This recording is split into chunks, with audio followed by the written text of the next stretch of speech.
کہا، مٹی نے جواب دیا کہ میں تو بہت ایک حقیر سی مٹی ہوں، میں بہت حقیر سی مٹی ہوں، لیکن عام مٹی نہیں ہوں، بلکہ میں اس جگہ کی مٹی ہوں جہاں ایک گلاب کا درخت تھا۔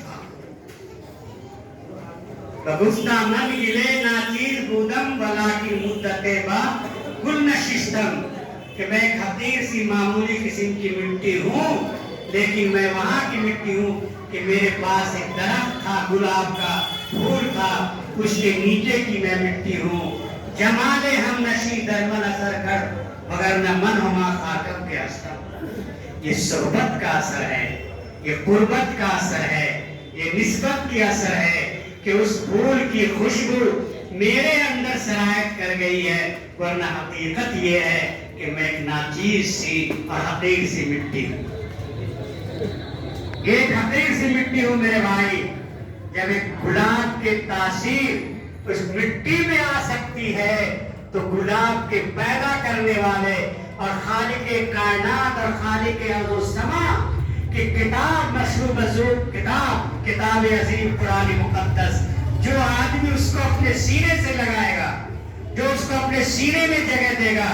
جو اس کو بوسہ دے گا، جو اس کی حفاظت کرنے والے لوگوں کی خدمت کرے گا، تو کیا اس کی زندگی میں انقلاب نہیں ہے؟ ان کی زندگی میں انقلاب آئے گا، ان کی زندگی میں تبدیلیاں آئے گی، حالات بدل جائیں گے، خوشبو آئے گی، خوشبو آئے گی، ان کی زندگی معطر ہوگی۔ اس لیے ان حافظ نے، ان بچے نے، جن لوگوں نے بھی اپنے بچے کو قرآن کا حافظ بنایا ہے، تفسیر میں جانے کا تو موقع نہیں ہے، لیکن نسبت کی بنیاد پر اس کا نام سنا ہے، لیکن اب ہم لوگ اس کو حافظی کہنا شروع کریں گے، لوگ اس کو حافظی کہنا شروع کریں گے۔ اور جن لوگوں نے ان کی خدمت کی ہے قرآن کو، میرے بھائی، قرآن ایک ایسی کتاب ہے،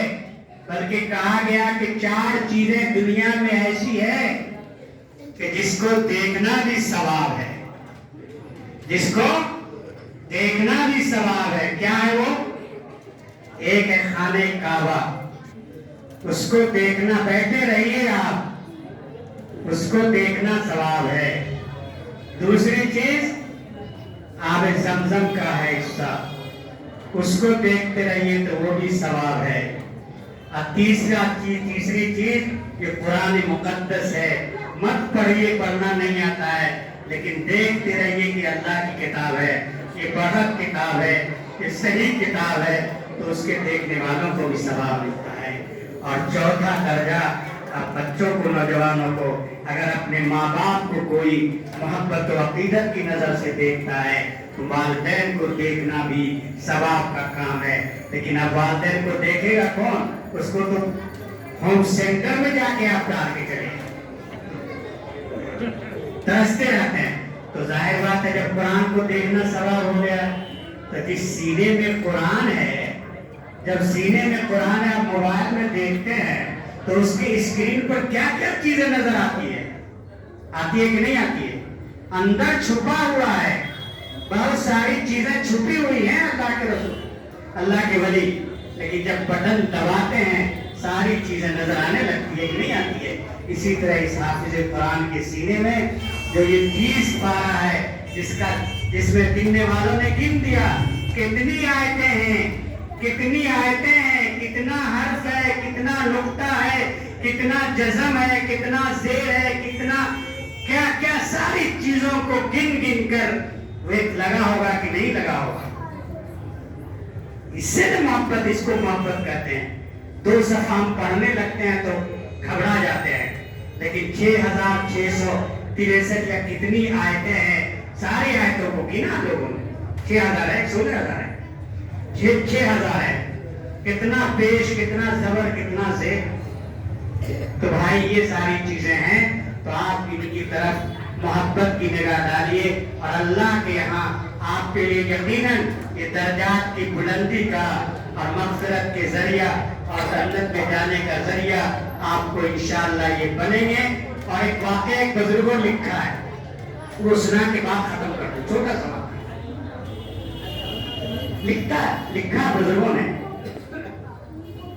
کہ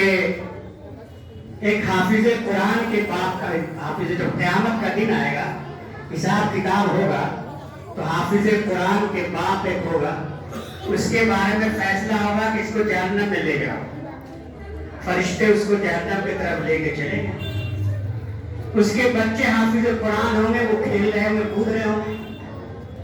بچے تو بچے یہاں دیکھ رہے ہیں نا موبائل پہ آ رہا ہے 6 سال 7 سال 8 سال 9 سال کا بچہ حافظ قرآن بن رہا ہے کہ نہیں بن رہا تو دور سے اس کی نظر پڑے گی اپنی جماعت میں دیکھے گا کہہ رہے یہ راستہ تو فلاں جگہ جاتا ہے فرشتے والے ابو کو کہاں لے کے جائے دوڑ کے آئے گا کھڑا ہو جائے گا فرشتے کے سامنے کہا کہ یہ میرے ابو ہے آپ کہاں لے کے جا رہے ہیں کہے گا کہہ رہے بھائی اللہ کا حکم ہے اس کو وہاں لے کے جا رہے ہیں اس کے لیے اللہ نے جہنم کا فیصلہ کر دیا کہا نہیں خبردار آپ اس کو جہنم میں نہیں لے جا سکتے آپ نہیں لے جا سکتے اس لیے کہ اللہ نے خود اللہ کے رسول نے فرمایا کہ حافظ قرآن کا والدین جہنم میں جا ہی نہیں سکتے آپ کیسے لے جائیے گا اب بحث شروع ہو ہم جانے نہیں دیں گے تب فرشتے وہاں سے واپس لوٹ کے اللہ کے دربار میں عرض کریں گے رب العالمین اس کے بچے تو روک رہے ہیں راستہ روکے کھڑے ہوئے ہیں جانے نہیں دے رہے ہیں کیا کرے کہ ہمارے والد ہیں اللہ کا وعدہ اللہ کے رسول کا فرمان ہے ہمارے والد جہنم میں نہیں جا سکتے کہا کہ اس کو سمجھاؤ کہ بھائی اس کے پاس ایک بھی نیکی نہیں ہے ان کے پاس ایک بھی نیکی نہیں ہے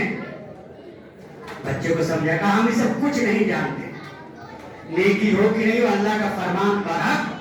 نیکی کچھ بھی نہیں اللہ کے رسول کا فرمان برحق ہمیں اس پر اعتماد اور یقین ہے جب تک اس کے لیے فیصلہ نہیں ہوگا ہم نہیں جا سکتے تو پھر اس کو لے کے دربار خداوندی میں فرشتے حاضر ہوں گے اللہ سوال کرے گا کس انداز میں ہو وہی جواب دے گا پھر کہا جائے گا کہ جب تک آپ اس کو جنت میں نہیں دیں گے ہم بھی جنت میں نہیں جائیں گے تو اللہ رب العزت میرے بھائی مسکرائیں گے اور کہیں گے کیا جملہ لکھا وہاں پر کہیں گے کہ جائے ضدی بچے کیا کہیں گے جائے ضدی بچے ہم نے ساری غلطی اس کی معاف کر دی لے جا اپنے ساتھ جنت میں اس کو داخل کر اللہ ہم سبوں کو اس کا موقع عنایت فرمائے اللہ ہم سبوں کی درجات اور مغفرت فرمائے اور تمام جائز اور نیک مقاصد کو پورا فرمائے انہی مختصر سی باتوں پر میں اپنی باتیں ختم کرتا ہوں اور پھر دعا کرتا ہوں اور جیسے کہ مولانا نے ہمارے بتایا کہ یہاں کے نظام کو مکتب کا جو نظام چلتا ہے اور حفظ کا جو نظام چلتا ہے اس کو مزید ارشد بابو اور رضی بابو اور مسجد کی انتظامیہ کمیٹی اور ذمہ دار محنت کر کے مشقت کر کے دلچسپی لے کر ایسا بنائے کہ یہ نظام ذرا مضبوط اور مستحکم ہو اور مسلسل 1 نہیں 2 نہیں 5 10 20 بچے ہر سال حافظ قرآن ہو اور ہر ماں باپ اپنے بچے کو حافظ قرآن بنائے اور اگر جس کو بچہ نہیں ہے کسی غریب بچے کو حافظ بنانے کے لیے امام صاحب کے حوالے کرے اور اس کا نام نفقہ اس کا خرچہ برداشت کرے تاکہ آخرت کے لیے اس کا توشہ آخرت بن جائے اللہ تعالی ہم سبوں کو جزائے خیر عطا فرمائے آپ سبوں کو بہت بہت شکریہ اور مولانا عالم صاحب کا بھی بہت بہت شکریہ کہ انہوں نے بہت دنوں کے بعد مجھے یہاں آنے کا موقع عنایت فرمایا ہے آمین ربنا آتنا فی الدنیا حسنہ وفی الآخرۃ حسنہ وقنا عذاب النار وادخلنا الجنۃ مع الابرار یا عزیز یا غفار رب العالمین ہم سبوں کی حاضری کو قبول فرما ہم سبوں کی محنتوں کو قبول فرما تمام نمازیوں کو قبول فرما اس مسجد کو قبول فرما اس محلے میں خیر و برکت نازل فرما رحمت نازل فرما تمام شرور و فتن سے اس کی حفاظت فرما تمام شرور و فتن سے اس کی حفاظت فرما ہمارے ایمان کی حفاظت فرما جان و مال کی حفاظت فرما عزت و آبرو کی حفاظت فرما دشمنوں کی شر سے ہماری حفاظت فرما دشمنوں کی شر سے ہماری حفاظت فرما جو لوگ دین اسلام کے مخالف ہے رب العالمین تو انہیں دین اسلام کا موافق بنا دے تو انہیں دین اسلام کا موافق بنا دے جو دین اسلام کے دشمن ہیں تو انہیں دین اسلام کا دوست بنا دے، تو مخالف کو موافق بنا دے، مخالف کو معاون بنا دے، اسلام کی اشاعت و سربلندی کا ذریعہ اس کو بنا دے۔ ربنا تقبل منا انك انت السميع العليم وتب علينا انك انت التواب الرحيم سبحان ربك رب العزة عما يصفون وسلام على المرسلين والحمد لله رب العالمين۔